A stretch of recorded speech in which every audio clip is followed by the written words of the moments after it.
Hey everyone, Bruce here, DIY Homestead Projects. I made a trip to Harbor Freight today. Picked up the Harbor Freight Pneumatic front exhaust air angle die grinder to go along with the new air compressor that I just recently purchased. And if you haven't seen that video, I'll put a link in the description for it, talking about the McGraw 8-gallon. And I understand an 8-gallon may not be quite enough tank capacity to run a lot of air tools, but I think it'll run this one for my needs just fine. I'm going to find out. So in this video, I just want to go through what I actually purchased, and this is all less than $35. This is the first air-operated or pneumatic air tool that I've ever owned. I've just never had a need for one in the past. And not that I have a need for it now, but with all the Black Friday sales and crazy coupons that are going around out there trying to get people to spend their money, I became a victim and spent some of mine. So this was $19 and some change, almost $20, and I had a 25% off, so I got it for $15. I picked up an accessory kit. There may be better ones out there available, I'm sure there are, than the Harbor Freight abrasives.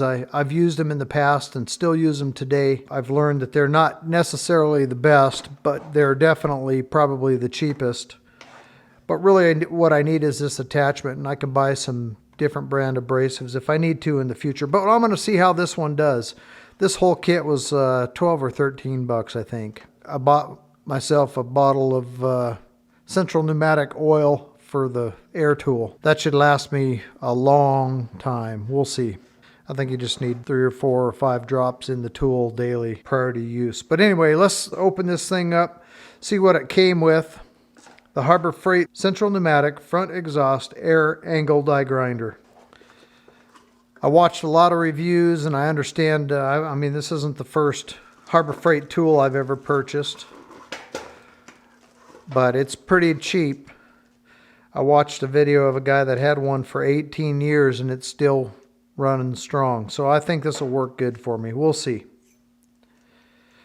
Comes with a couple tools for the collet, an instruction booklet, and then the tool itself. Now this is a 1/4-inch collet, I believe, for 1/4-inch shaft tools. And it's got a warning here, oil daily or the warranty is void.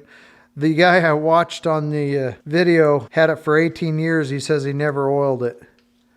I don't know if that's true or not, but that's what he claimed. I'm going to oil mine though. I didn't even know they come with a warranty, 30-day warranty or something like that. I did not buy an extended warranty for this. So there we go. So we can adjust the airflow here by turning that screw in and out, I believe.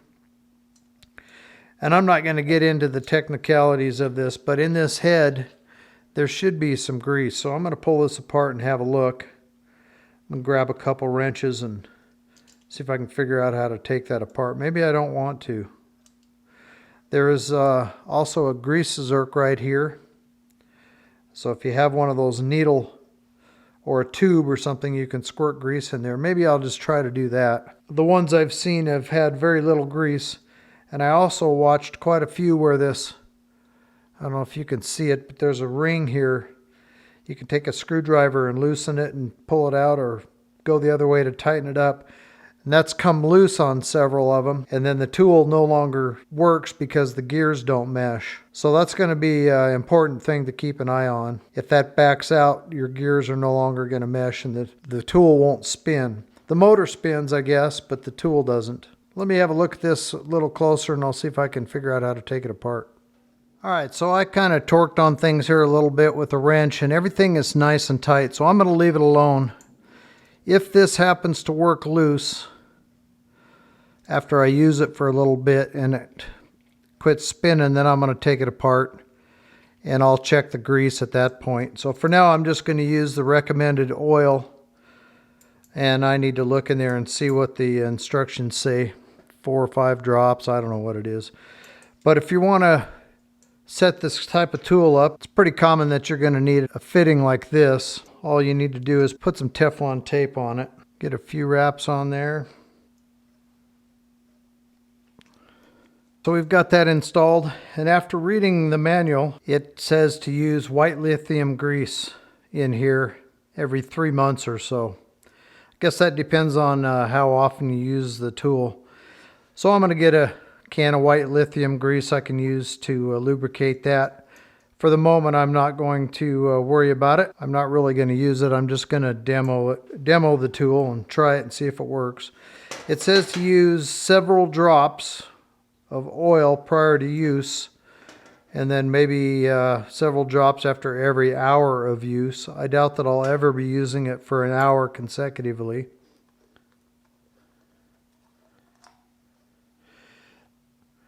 If 3 is good, 5 is better, right? It says no more than 90 psi, so I've got my air compressor set at 90 psi, and it's got this little safety switch.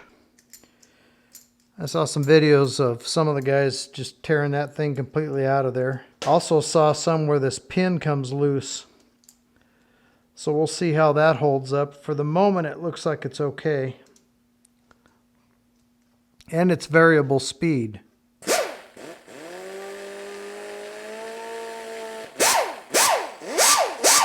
Exhaust comes out right up here by this upper nut. I guess it comes out right underneath that shelf there. Anyway, yeah, I can see oil coming out there. That's why I got the front exhaust. Somebody was saying if you have the rear exhaust and you hold the handle back here, you just get the air oil all over your hand. So this way it blows up there and gets on your work. I don't know, we'll see. Sounds smooth though.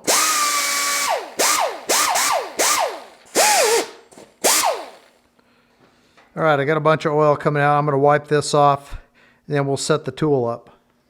And for those of you who are interested, I should have said this in the beginning, I suppose, but this is the from Harbor Freight Central Pneumatic front exhaust air angle die grinder with a collet size of 1/4 inch collet, maximum speed 20,000 RPM. Item number 52848.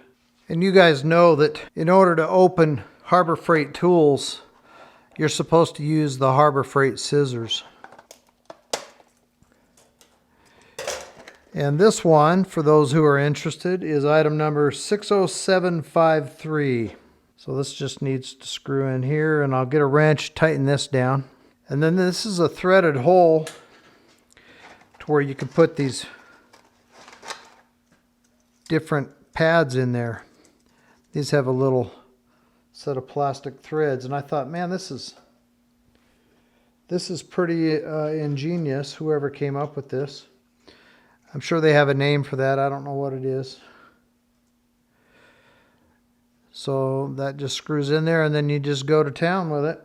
Scotch-Brite pads, sanding pads with sandpaper.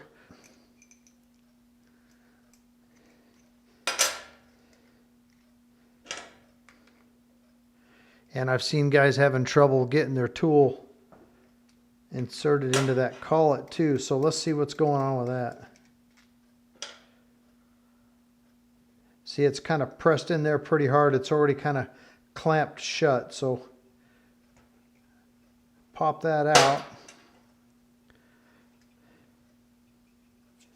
Yeah, and it fits on the piece just right. So just make sure that's not shoved in there too tight until you get the tool inside.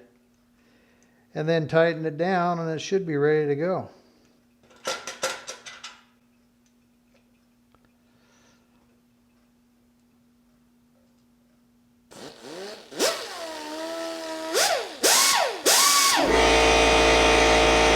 And there's the compressor. Just to do a little test run here.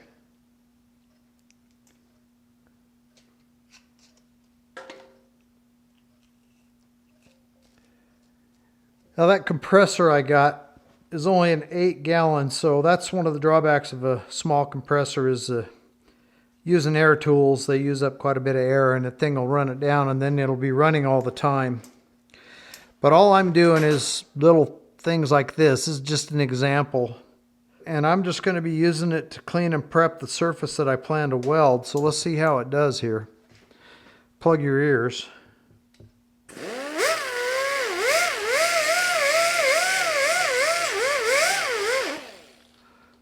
That took that oxidization off of there from the heat.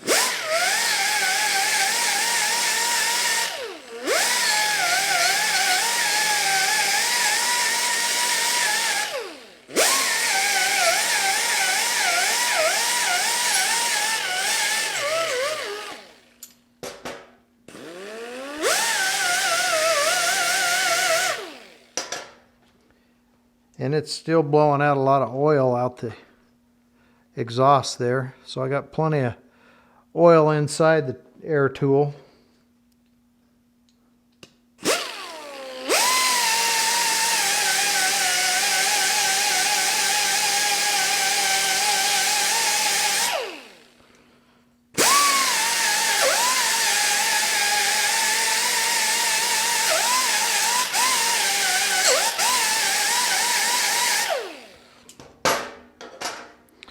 All right, I like it. I think it's perfect, just exactly what I was looking for. Now, I know it's not heavy duty and I'm not doing any big jobs with it.